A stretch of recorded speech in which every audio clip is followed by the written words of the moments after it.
함께 기도하시겠습니다. 그러므로 형제들아, 내가 하나님의 모든 자비하심으로 너희를 권하노니 너희 몸을 하나님이 기뻐하시는 거룩한 산제사로 드리라. 이는 너희의 드릴 영적 예배니라. 거룩하신 하나님, 주의 은총과 은혜에 감사합니다. 연약한 저희들의 삶에 하나님의 복과 은혜를 더하여 주시고 주 앞에 온전하게 드려지는 삶의 예배가 있게 하여 주시며 하나님 앞에 거룩하게 날마다 나아가는 성숙한 삶이 될 수 있도록 좀 도와주시옵소서. 이 시간에 지키시고 인도하셔서 연약한 저희들의 영혼에게 복과 은혜를 덧입혀 주옵소서. 함께 하시고 붙들어 주시기 원합니다. 예수님의 이름으로 기도합니다. 아멘. 찬송가 550장 1절 찬송 드리시겠습니다.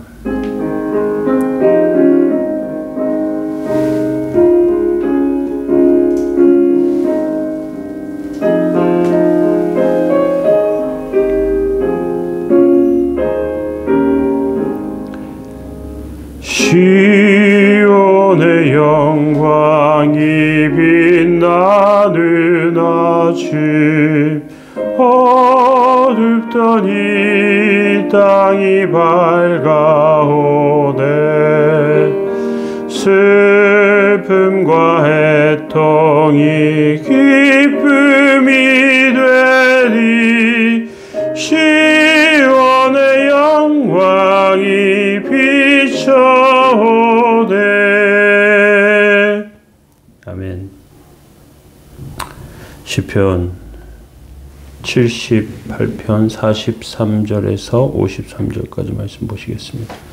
그때 하나님이 애굽에서 그의 표적들을, 소환들에서 그의 징조들을 나타내사 그들의 강과 시내를 피로 변하여 그들로 마실 수 없게 하시며 쇠파리떼를 그들에게 보내어 그들을 물게 하시고 개구리를 보내어 해하게 하셨으며 그들의 토산물을 황충에게 주셨고 그들의 수고한 것을 메뚜기에게 주셨으며 그들의 포도나무를 우박으로 그들의 뽕나무를 서리로 죽이셨으며 그들의 가축을 우박에 그들의 양떼를 번갯불에 넘기셨으며 그의 맹렬한 노여움과 진노와 분노와 고난 곧 재앙의 천사들을 그들에게 내려 보내셨으며 그는 진노로 길을 닦으사 그들의 목숨이 죽음을 면하지 못하게 하시고 그들의 생명을 전염병에 붙이셨으며 애굽에서 모든 장자 곧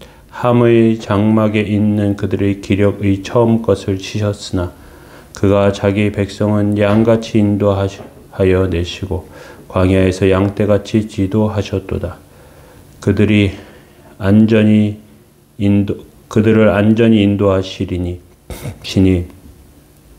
그들은 두려움이 없었으나 그들의 원수는 바다에 빠졌도다. 아멘. 네, 오늘 시편 78편 말씀 살펴보고 있습니다. 오늘은 애굽에 나타난 하나님의 능력에 대해서 살펴보기로 합니다. 나라의 최고 통수권자는 중요한 작전을 개시할 때 위협적으로 행동하지 않습니다. 오히려 차분한 목소리로 장관이나 참모총장에게 지시를 내립니다. 그러나 통수권자가 내린 명령이 실제로 무시무시한 공격으로 나타납니다. 부대들에서 군인들이 움직이고 구축함과 또는 항공모함과 이런 곳에서 전투기나 또는 포를 쏘며 날아가고 또 미사일이 날아다닙니다. 마찬가지로 하나님의 말씀은 평화롭게 들립니다. 우리가 하나님의 말씀을 들을 때 전혀 공격력 있는 말씀으로 들리지 않지만 하나님의 백성은 하나님이 모세에게 조용하게 하신 말씀이 애굽에게 얼마나 무서운 능력으로 나타났는지 실제로 보게 됩니다. 본문은 그 하나님의 애굽에 나타난 하나님의 능력에 대해서 말하고 있습니다. 출애굽기 3장 10절에 보면요.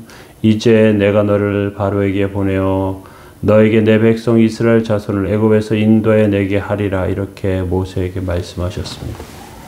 하나님은 이스라엘 백성이 애굽을 떠나서 하나님을 예배하는 백성이 되기를 원하셨어요. 그래서 모세와 이스라엘 백성에게 하신 말씀, 지극히 평범한 말씀입니다. 바로에게 이렇게 말합니다. 이스라엘의 하나님 여호와께서 이렇게 말씀하시기를 내 백성을 보내라. 그러면 그들이 광야에서 내 앞에서 절기를 지킬 것이니라. 아주 평범한 말씀이죠. 이스라엘 백성들은 하나님의 말씀을 신뢰하지 못했습니다. 특히 바로와 그 신하들은 하나님의 말씀을 업신여겼습니다. 바로는 이스라엘 백성이 엄살 부린다고 생각했고 더 많은 일을 고된 노역을 시켰습니다. 그런데 하나님의 평범한 말씀이 애굽 땅에 무시무시한 능력으로 나타납니다. 43절에 그때에 하나님이 애굽에서 그의 표적들을 소환들에서 그의 징조들을 나타내사 소환들은 애굽을 말합니다. 애굽 들판에 무서운 능력이 나타나죠. 대재앙이 나타납니다. 44절에 강과 시내가 피로 변하고 마실 수 없게 되고 농사짓고 중요한 식수원인데 나일강과 이러한 것들이 운하가 다 피로 변합니다. 마실 수 없게 되죠. 하나님 말씀 한마디로 농사지을 마실 물 다 없어지는 엄청난 고통이 찾아옵니다. 거기서 멈추지 않고 곤충의 재앙으로 나타나요. 쇠파리 떼를 그들에게 보내어 쇠파리는 무는 그냥 보통 파리가 아니라 사람을 무는 파리예요. 그 쇠파리로 하나님께서 보내셨다. 개구리 재앙. 개구리를 보내어 해하게 하셨으며 온 지방과 들판에 개구리가 가득합니다. 우는 소리 때문에 잠을 못 잡니다. 바로가 모세에게 개구리들을 없애달라고 부탁합니다. 그런데 한꺼번에 다 죽이십니다.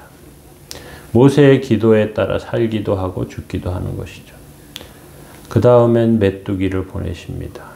46절에 보니까 황충을 주셨고 메뚜기를 주셨다. 황충과 메뚜기는 같은 것입니다. 그런데 메뚜기가 때로 많아지면 황충이 됩니다. 메뚜기 떼가 한번 쓸고 지나간 곳엔 남아나는 것이 없습니다.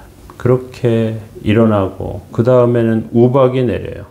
47절에 포도나무를 우박으로 뽕나무를 서리로 죽이셨으며 가축을 우박에 양떼를 번개불에 넘기셨다. 말씀이 폭탄이 되는 것처럼 우박 폭탄이 되어서 소를 죽이고 양을 죽입니다. 그리고 나서 장자를 죽이는 재앙도 나타납니다. 51절에 애굽에서 모든 장자 곧 함의 장막에 있는 그들의 기력이 처음 것을 치셨다. 이렇게 말씀하십니다. 하나님은 애굽에 재앙의 천사를 보내셨습니다. 진노로 길을 닦으셨습니다. 그들로 죽음을 면하지 못하게 하셨습니다. 불순종의 길은 진노의 길입니다. 전염병들로 그들이 고통받고 죽게도 하셨습니다. 하나님의 백성들에게는 하나님은 다른 방법으로 보여주십니다. 52, 53절에 그가 자기 백성은 양같이 인도하여 내시고 광야에서 양떼같이 지도하셨다. 그들을 안전히 인도하시니 그들은 두려움이 없었으나 그들의 원수는 바다에 빠졌다. 이렇게 말씀하십니다. 하나님의 백성에게는 홍해를 가르는 기적을 보여주셨고요. 구름과 불기둥으로 광야길을 인도하시고 반석을 쳐서 생수가 나게 하시고요. 그렇게 놀랍게 역사하셨습니다. 하나님의 말씀은 조용하지만 강력한 힘이 있습니다. 우리는 하나님의 말씀을 평범하게 들을 때가 많아요.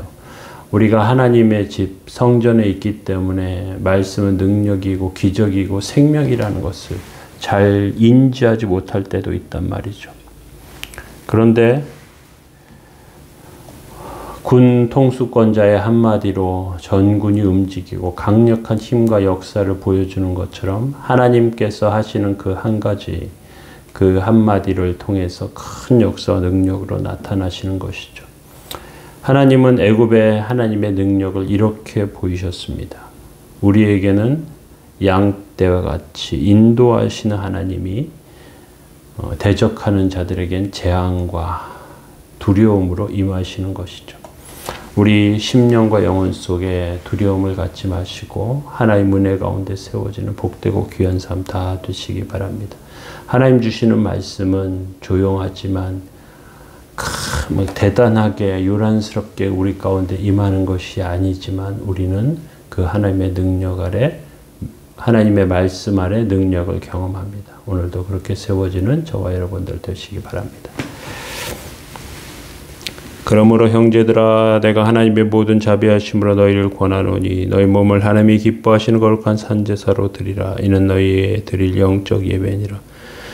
하나님 주님의 은혜와 사랑에 감사드립니다. 주께서 주시는 말씀을 붙잡게 하여 주시고 평안케 또 안전하게 주시는 그 말씀, 조용하게 주시는 그 말씀, 그것이 능력과 역사와 강력한 힘으로 우리 가운데 임하심을 우리가 기억하게 하여 주시고 오늘도 믿음으로 세워져 주 앞에 드려지는 복되고 귀한 삶 다 되게 하여 주옵소서. 오늘도 지키시고 함께 하시기 원합니다. 함께 하시기 원하며 예수님의 이름으로 기도합니다. 아멘. 교회와 가정들을 위해서 함께 기도해 주시면 좋겠습니다.